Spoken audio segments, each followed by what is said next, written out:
Hari Om and greetings from Niagara Falls.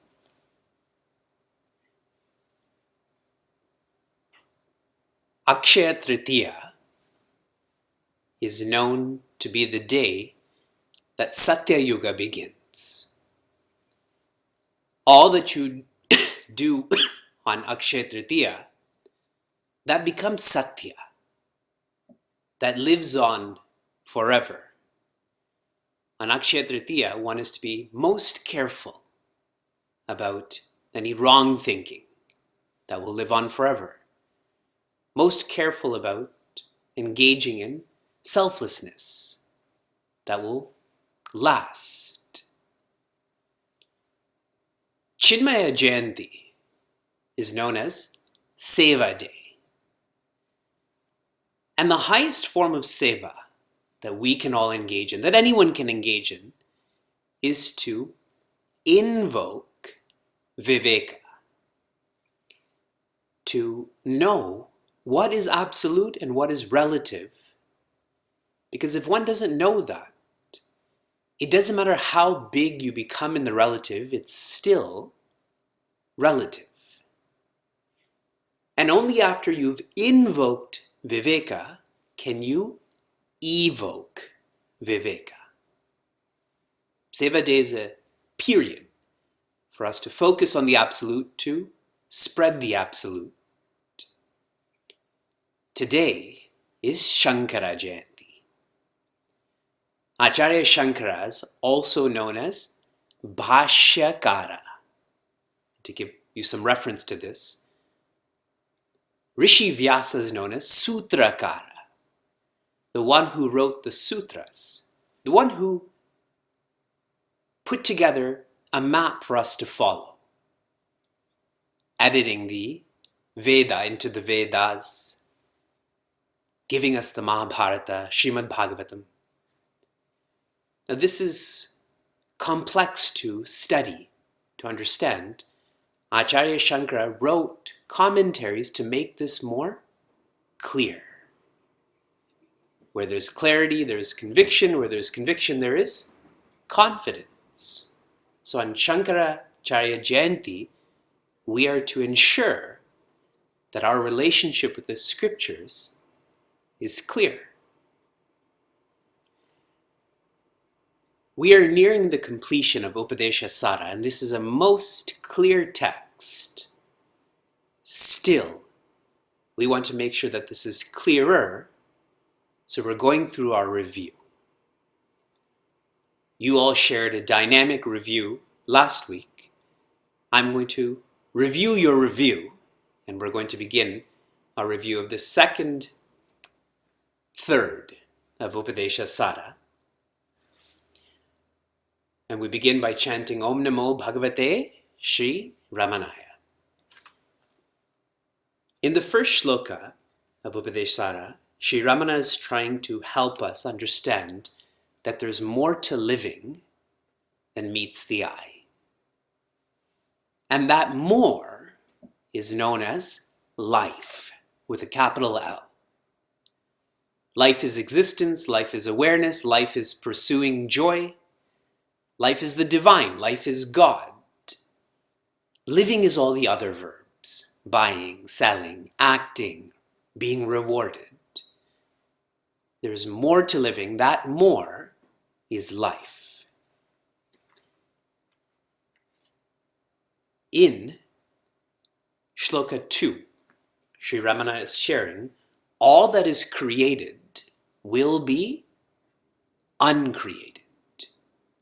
All that comes will go. We want happiness to be created in our lives, but we don't want happiness to be uncreated. And if we want this to be true, then you can't create happiness. You can only discover happiness. So Sri Ramana is encouraging us to think more about what we're doing. This combination, permutation of articles, beings, circumstances, this will not create what we want. This will be uncreated. Whatever does come will not last. Even our creator, that is Bhagavan Brahma, he doesn't last. He's created, he will be uncreated also. In Srimad Bhagavatam, such details about how long he lives are given. In the third shloka, Sri Ramana brings in a most beautiful word called arpana. And wherever there's arpana, what comes with it? Prasada. I know we think the word prasada is more beautiful, but actually, arpana is more beautiful. Arpana means to be dedicated. Any person, any purpose you are dedicated to, that itself is the prasada. That feeling, that release of your potential. All is prasada, which is why people are cheerful. They're accepting. But if we're not dedicated, we keep having anxiety of the future, and even when we get what we want, we compare it to others. In our happy hour, I was sharing, those who are constantly needing attention, they live by fear. Correct? People in your workplace, people in your study group that are always needing attention, they're actually living by fear. And the more you live by fear, the more fake you become. You stop thinking like you. You stop speaking like you. Dedication is where I know who I am and I know what I need to do, and there's no wavering from that. Shlokas 1, 2, 3 are a lovely capsule of karma yoga. When one studies Srimad Bhagavad Gita, it's much larger. Portions of chapter 2, 3, 4, 5. Here, 3 shlokas. In shloka 4, Sri Ramana begins bhakti yoga. And really it's an overview of contemplation. It's an overview of jnana yoga. In shloka 4, Sri Ramana talks about puja is our entry point when it comes to the means, a sadhana that we should engage in. Puja should evolve to japa, and japa should evolve to chinta. Puja requires my body, my mouth, and my mind. Japa is just my mouth and my mind, and chinta is just my mind. The less support, the more demand, the more purification. In shloka 5, Sri Ramana is just highlighting puja, and he shares that puja has to evolve from murti to manava. Okay? So in shloka 4, puja, japa, chinta. Now shloka 5 is just looking at puja, and it should begin with a murti, with a form and a name that you love, your ishta devata, your ishta rupa, and ishta mantra. That has to evolve beyond a conditioned space, time, and matter to people. Working with people is the most difficult part of living, and that which is difficult brings out the worst in us if we don't have this map, and the best in us if we do have this map. That is a great gauge of your evolution, is how do you work and live with people? And if you're always trying to escape working and living with people, we have values but not virtues. We know patience is important, we know acceptance is important, but we can't practice that. We don't actually live that. In shloka 6, Sri Ramana takes up japa. Puja was elaborated, now japa is elaborated. And the trajectory for japa is, it begins with stuti. Stuti means singing. Stuti means there's a tabla there, and there's a harmonium there, and people are clapping. That's how japa begins. It's where you're in that environment, and that outer environment is to percolate to your inner environment. And Sri Ramana keeps guiding us to let go of support. This stuti should shift to loud japa, ucha japa, where I'm chanting Om Namah Shivaya, Om Namah Shivaya, Om Namah Shivaya. There should be less support, where I don't have to use my mouth so much. It's a whisper. This is known as manda japa. Only I can hear it. Om Namo Narayana, Om Namo Narayana, Om Namo Narayana. And there should be less support where I drop even my mouth and it's only mental japa, which is known as chinta. In my mind, I'm thinking, Shri Ram, Jai Ram, Jai Jai Ram, Shri Ram, Jai Ram, Jai Jai Ram. Puja, Murti Tamanava. Japa, Stuti, Ucha, Manda, Chinda. Then Sri Ramana takes up in the next 3 shlokas, Chinta. It's more subtle, more elaboration is needed. Chinta will begin as virala. Virala means distracted, means broken. We practice contemplation in our meditation and life course, and so many people openly share, I just can't do this. They can relax their body, they may even be able to enjoy their breath, but when it comes to chanting, they're unable to do it. I practice quiet time in our happy hour class, and every week I tell everyone to close their eyes, and I'm always looking at the kids are just, their eyes are like this, and then they open one eye to see if I'm looking. So I do it too. When kids stare at me, I stare back at them.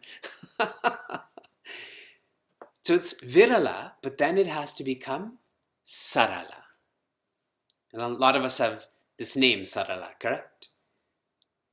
Virala is broken or distracted. Sarala is unbroken. It is focused. Sarala is that which is natural and effortless. I tell you this message in Shloka 7. We need to do whatever it takes to bring more focus in our lives. Being a distracted person is devastating, it's dangerous, it's depressing. Focus. This sarala, so chinta, what kind of chinta? Sarala. This sarala chinta has to go from bheda to abheda. This is highlighted in Shloka 8. So now I'm concentrating. What am I concentrating on? I and God are different. I am a servant, God is the master. This has to deepen, has to be internalized to abheda, where God is I. First I have to feel God is I, then I am God. If I feel I am God first, superiority complex. First, God is I. Let's become that humble before we become that divine. And in Sanatana Dharma, there's pure Dvaita, which we call Bheda. Then there's a hybrid Dvaita, Advaita. Right? We have hybrid vehicles. We have hybrid philosophies also, where I'm a part of God. And then you have Abheda, which is Advaita. God is I am God. Then in Shloka 9, and this will complete the trajectory for Chinta, our sarala, abheda, chinta has to go from shunya to sat. Shunya means non-existent, sat means existent. As I keep letting go of differences, as I keep letting go of I, there's a possibility that I will think the highest is nothingness. There's no articles, there's no being, there's no circumstances, there's no creator. And I am unable to tune into that sat, into that existence. That's shunya, so I have to go even deeper to that sat. If there is non-existence, you have to know that non-existence, which means there is existence. Where would reality go? Into non-reality? How is that possible? It's non-reality. This 9th shloka, some of you may be thinking it's quite technical. I pray that you get to experience this difference between shunya and sat. Right now, it just may be a speculation, a hypothesis. I'll never go through that. As you go deeper, you will go through this. Will go through this. That's why these points are most important. At least to be oriented to what will happen. Finally, the heart of this whole text, of this whole map, Sri Ramana tells us why we are living. Remember in the first shloka I said there's more to living than what we're doing. That more finally is life. But how do you get there? The purpose of living is development.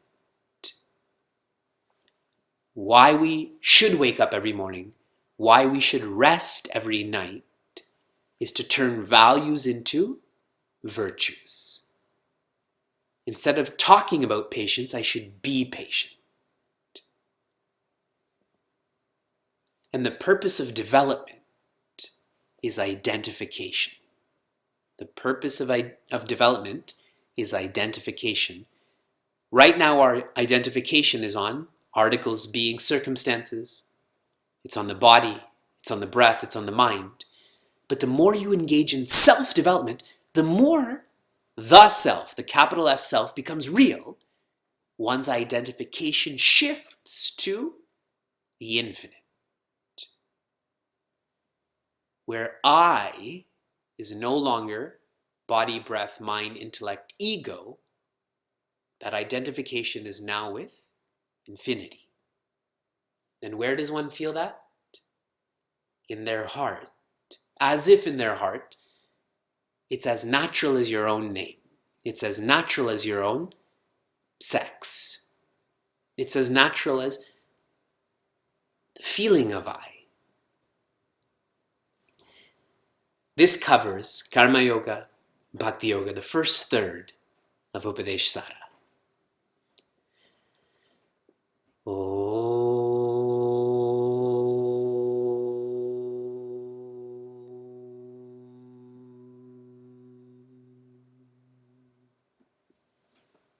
Narayana.